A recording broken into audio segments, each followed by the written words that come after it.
Umabot na sa 8 ang napaulat na patay sa nakaraang bagyong Butchoy at kasalukuyang bagyong Karina.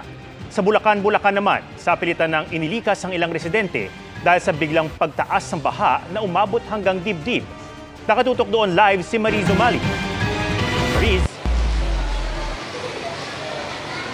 Atom, agad na inilikas dito sa Taliptip Elementary School ang mga residente na apektado ng baha na umabot daw ng hanggang dibdib ang taas.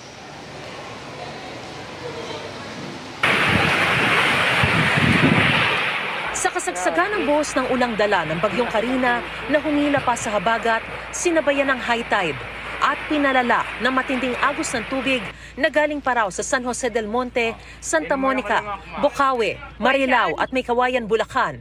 Nagiba ang pilapil na humaharang sana sa tubig sa palaisdaan papunta sa mga kabahayan. Ang resulta, biglang taas ng tubig dito sa Sitio Libis sa Bulacan, Bulacan. 2 araw ng lubog sa baha ang lugar at mas tumaas pa raw kanina. Pag ganoon na, mag-force evacuation na po sila.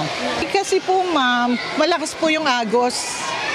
Gaya dito yung sinasabi nila sa Libis na inabot ng hanggang dibdib, hanggang liig.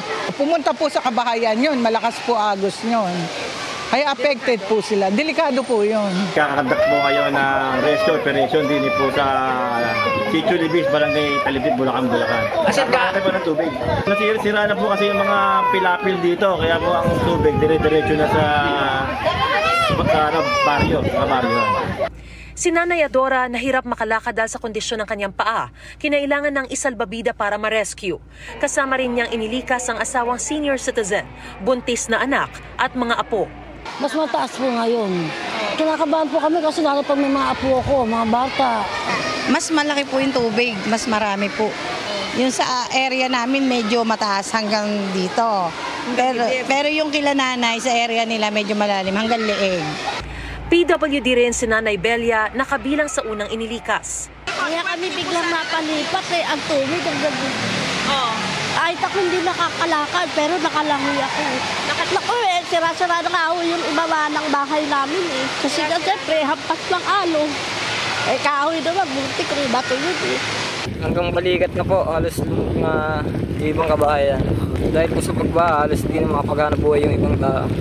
Aabot sa 43 pamilya o 181 na individual ang inilikas dito sa Taliptip Elementary School. Binigyan sila ng modular tent na matutuluyan ng bawat pamilya. Nakipag-ugnayan na rin daw ang barangay sa Meralco para maiwasan ang disgrasya dulot ng pagkakuryente.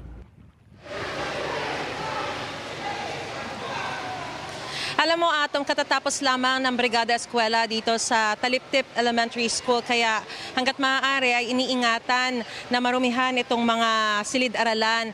Pero ngayon pa lang ay isa-isa na rin inililipat yung mga modular tents sa loob ng mga classroom para masigurong mas ligtas yung mga evacuee. Sa ngayon naman ay nananawagan ng karagdagang tulong ng mga damit, toiletries at karagdagang pagkain ang mga evacuee dito sa Taliptip Elementary School. At yan ang pinakasariwang balita mula rito sa Bulacan, Balik sa iyo, Atom.